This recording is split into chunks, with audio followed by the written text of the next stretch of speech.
Hi, everyone, and welcome to the Create Your Own Learning Path, Choose Your Own Question live session. We will begin in just a moment.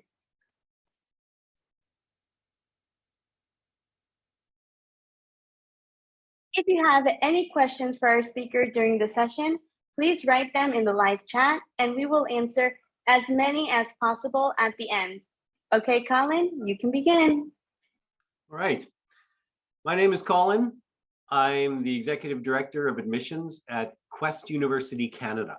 We are located just north of Vancouver, British Columbia, by about 1 hour's drive. We are in a valley town, and the university is located up on the side of the hill, so we have a beautiful view of the valley and the ocean below. So I'm going to begin sharing my screen, and I'll begin the presentation.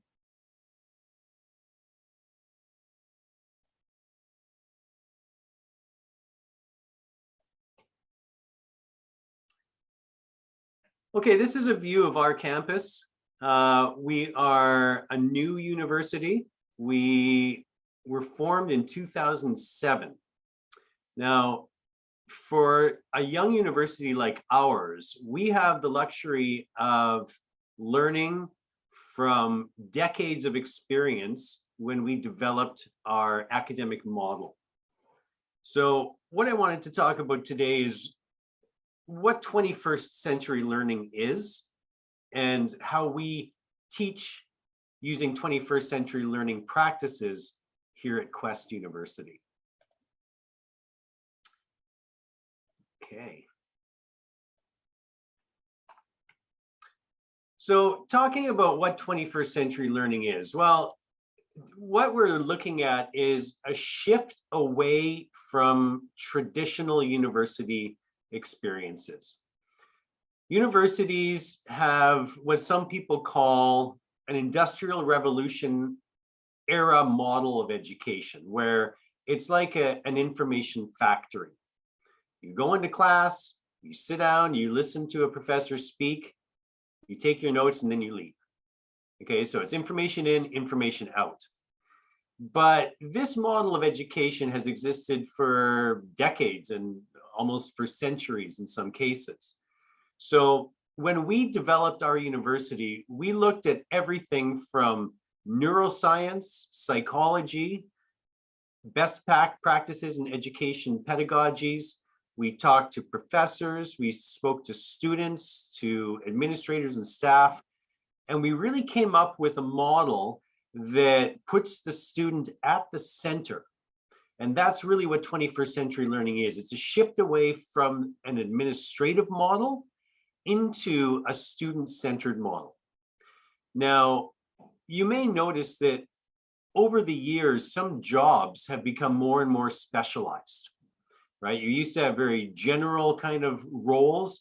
Now, with the advance of technology and information, we're really becoming quite specialized. And so there's no reason why education shouldn't follow that pathway either. And so 21st century learning becomes more specialized. It becomes on a smaller scale than traditional universities do. And there are three key elements that we use here at Quest as a fundamental part of our educational model. First of all, we have very small class sizes. We have 20 seats in a room. We have no lecture halls, so we cap our classes at 20. The average class size, in fact, is only 16 students. And in the institution, we have a ratio of students to faculty of 10 to 1. So that is part of that 21st century learning, that smaller scale, more specialized, more customized education. The second element that we employ here is what we call the block plan. And I'll go into a little bit more detail about what that is. And the third element, which is quite a departure from regular educational models, is we have no majors at our university. Instead of majors, we have questions. Okay, and this is fundamental to today's presentation, but it's also fundamental to the degree that we offer here at Quest, which is a Bachelor of Arts and Sciences. All of our students will graduate with the same degree. We have the one program, and it's a liberal arts program. Okay. Now let's talk first about the block plan.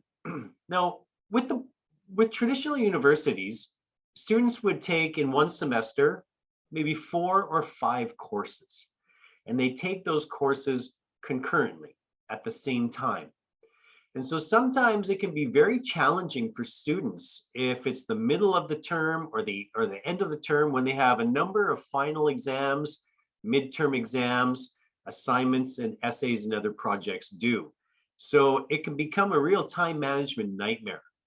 But here at Quest, we teach, or students will study one course at a time. They study that one course for 3 hours from Monday to Friday every day for 3.5 weeks. So basically one course for 1 month. And because you're in a small class of up to 20 students with one professor, you really get to know each other quite well when you spend 3 hours together in a discussion-based classroom. Okay, and in that, I think it's quite important that students do feel comfortable with each other because it's a discussion-based model. We learn through exploring ideas and solving problems together. So what's happening in these classes is a real education in soft skills. And that's what I think liberal arts educations are very, very strong at. And that's providing that strong foundation in what we call soft skills. Now, soft skills are really not technical in nature, okay? Technical skills would be learning how to program in C+, or, you know, conduct research in organic chemistry or something. Like that's a more technical skill.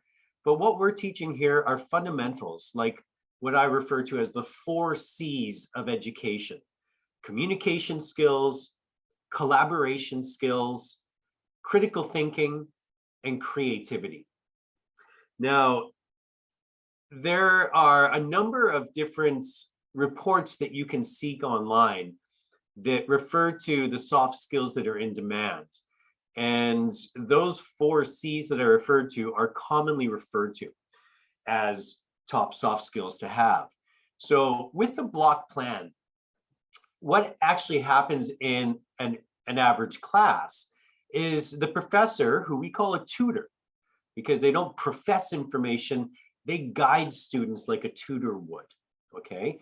And so in these classes, the professor will present a question, they'll share information about the topic for the day, they'll facilitate a class discussion, and then we'll often break up into smaller groups. And we would go into what we refer to as breakout rooms. So everybody leaves the classroom to go into smaller discussion rooms where they can talk amongst themselves in a smaller group of maybe 4 to 6 students, where they explore these ideas themselves. And then after some time, they go back to the classroom and present their findings.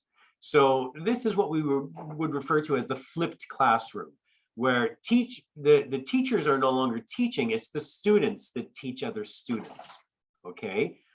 And this is another example of 21st century learning. So with this, obviously the professor is there to correct information, to add more information, more details to what the students are doing, but it's a really student-driven kind of education where students would really take control of their learning and become teachers themselves.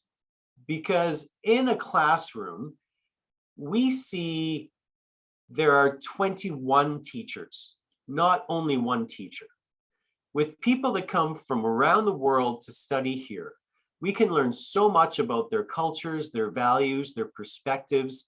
And this is really important in today's day and age, where we are a global community We interact with people from around the world every single day, whether it's over Zoom or whether we fly and travel like we used to pre-pandemic, and interact with people in their own countries. So this is a very important foundation to become a strong global citizen. So by simply having a model, a delivery model like the block plan, it opens up a lot of opportunities for 21st century learning. So the classes themselves become very immersive.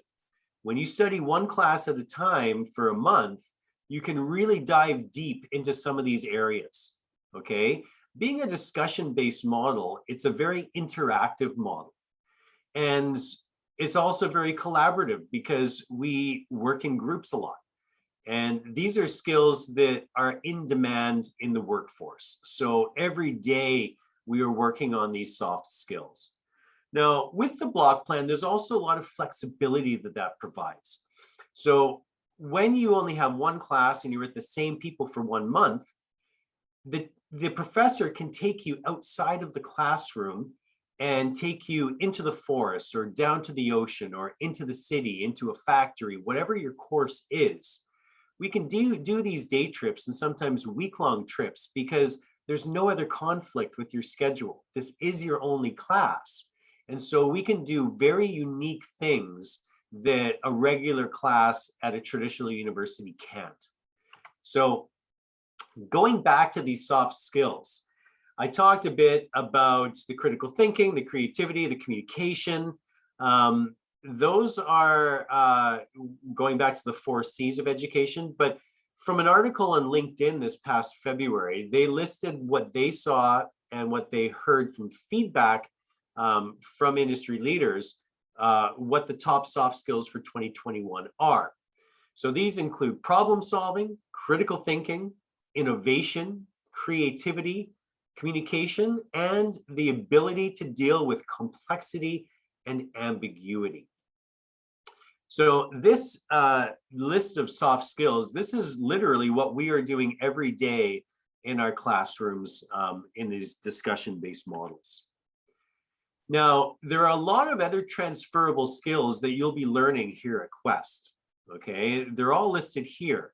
And these all become part of that fabric of the education that you leave with, okay? So when you're coming to Canada as an international student, you know, it's a different way of learning up here in Canada, perhaps from your country. And there are different skills that may be in demand in the workforce. Now, we are constantly in touch with people in industry, in the local industry, in the provincial industry, in the national industries here in Canada. And we constantly get feedback that these are the skills that they're looking for. And so we do what we can to implement these every day in our discussion-based classes. Now, as I mentioned before, the flexibility of the block plan can also provide opportunities for experiential learning, where what we can do in addition to going out on field trips for a day is we can actually take the entire block and travel around the world to different locations. So this was an example of studying the tectonics of Western United States. And we went down to Moab, Utah, to examine rock formations and geographies down there. So we're no longer just looking in books and watching videos, we're actually in that place, learning in person. We also go down to Antarctica every other year. This year, for example, we're going to Greece to study classics in Greece, which would include architecture, mythology, and philosophy. Here's a picture of some of the students that went down to Antarctica and studied biology and oceanography in this block. Okay, but what I want to do is really get to the point of today's presentation. And it's really about how we learn. And as I alluded to before, it's really student driven. Okay, we are not here to show you how much information we know. Okay, we are here to guide you to find that information yourself. And every student has their own passions, their own interests, their own strengths and weaknesses. And we really want to cater to those. We want to, help you dive deeper into those passions. So let me just skip ahead and get into the questions here. As I mentioned, we don't have any majors. A major is simply a collection of classes in a certain subject area, which would then suggest that you have a specialty in that topic. Okay, but really it's just a collection of classes. There's no culmination, or there's no final project which brings everything together. And that's really what we're doing with our question here. Let me give you just a couple of examples to begin with, just to give some context here. So Tala's question here was, how can we better communicate science?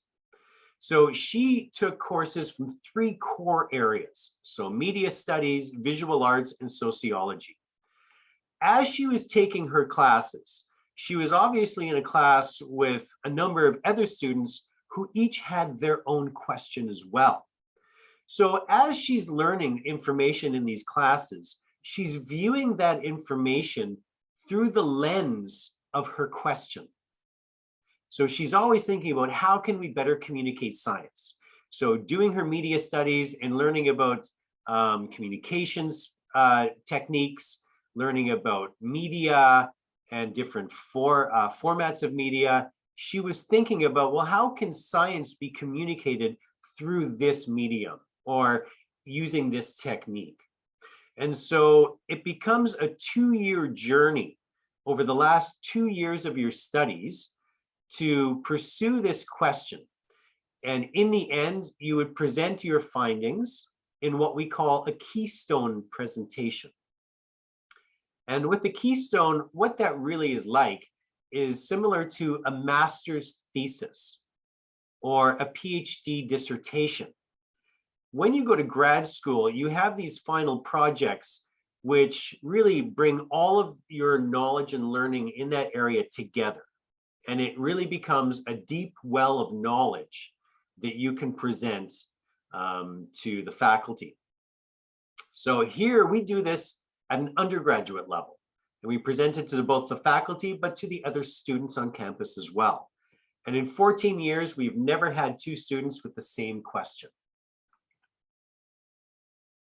Let's take a look at Hi, Roz. Colin. Sorry for interrupting. Yeah. So we have a student asking if we can probably maybe show the pictures from before, from the trip. I think your screen froze on the first part of the presentation, so we couldn't see the pictures. Can you see this one?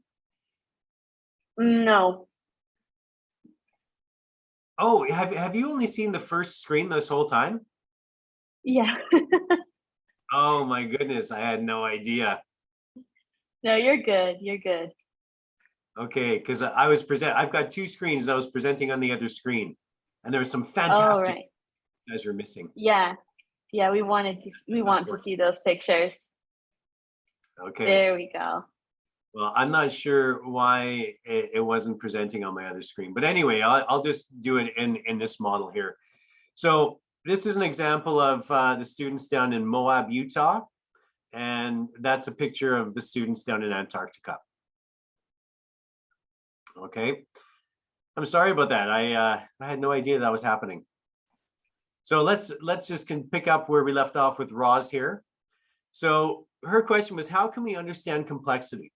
So you can see between these 2 different questions, some are very much applied in nature and some are theoretical in nature. We've had students do, what is love, right? So it's almost very philosophical or metaphysical in some senses. But some other people have had very practical topics like, how can we ensure everyone has clean drinking water? Okay, so basically, a lot of students will look at problems in the world and try to come up with a solution to those problems. In some cases, students have been able to take that question and actually to carry that into a career. We had one student from Mexico where that was his question, was how can we ensure everybody has clean drinking water? And after graduating from Quest, he went down to Mexico and he's now working for a nonprofit organization that brings clean drinking water into villages across Mexico. So what we're doing with these questions are extremely relevant to our careers and to our life. So with Roz here, she had a mix of neuroscience, physics, and mathematics as sort of her core subjects to answer her question about understanding complexity. Now, after graduating, she went to the University of British Columbia to study medicine. So one thing to remember, just as a side note here, students who want to do degrees like medicine, like law, like architecture, these are all postgraduate programs. So you still need to have a bachelor's degree. So for those students who are interested in medicine, a liberal arts foundation is a phenomenal start because of those communication skills, the critical thinking, the creativity that goes along with all of that. It really becomes fundamental to being successful as a physician. So continuing on here, I want to continue with a couple more questions. So here's an example of Nessa. Her question is, what shapes one's reality? And her Keystone presentation was chasing insight, exploring creativity through the aha moment. After she graduated, she actually went on to study clinical psychology at the PhD level at Harvard University. So, you know, our graduates have been accepted into some of the top universities in the world. Part of their application would include their Keystone presentation and the answer to their question. And I've spoken to a couple of graduates who, when they had an interview for grad school, they were asked a number of questions about their Keystone presentation. And it did become a very integral part of their success in being accepted into grad school. The next student here, Ricky, his question was, what laws does nature function by? So you can see that some of these questions are very academic in nature. They're very sort of almost philosophical in nature. And what they'll end up doing is they have a very theoretical question, but they end up developing a very specific keystone to answer that question. So it's almost like giving an example alongside a question, okay? So after graduating, Ricky went on to work for Carbon Engineering, which is a carbon capture company here in Squamish. And he actually did an internship with them and then ended up getting a full-time job afterwards.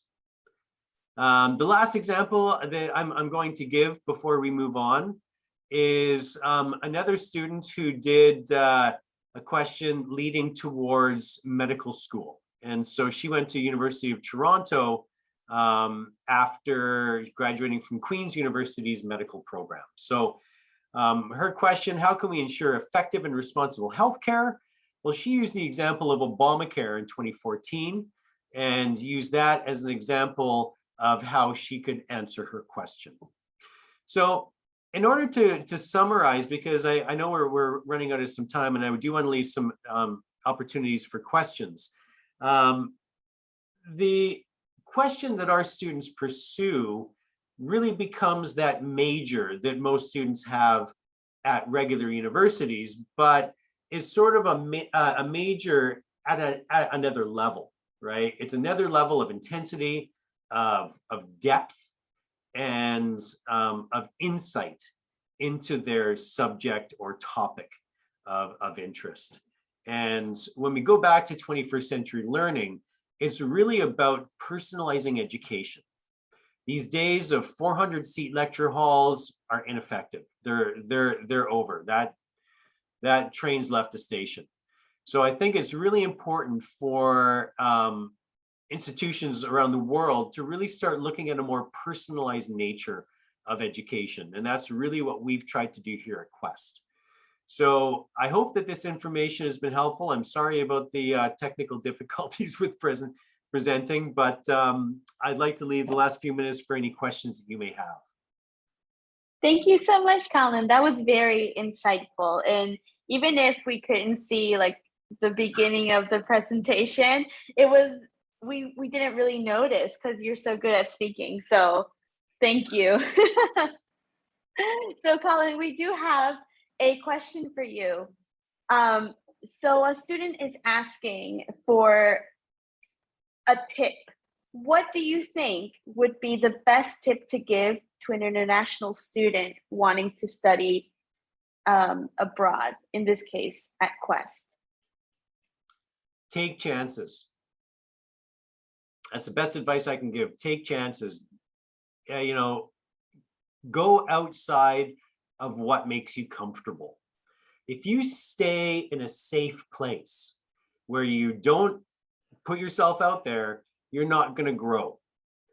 By coming to a foreign country to study, you're already, making a great decision, because you learn so much living and studying or working in another culture, in another country. So you've already done that. You've already put yourself out there and left a comfortable home back where you're from.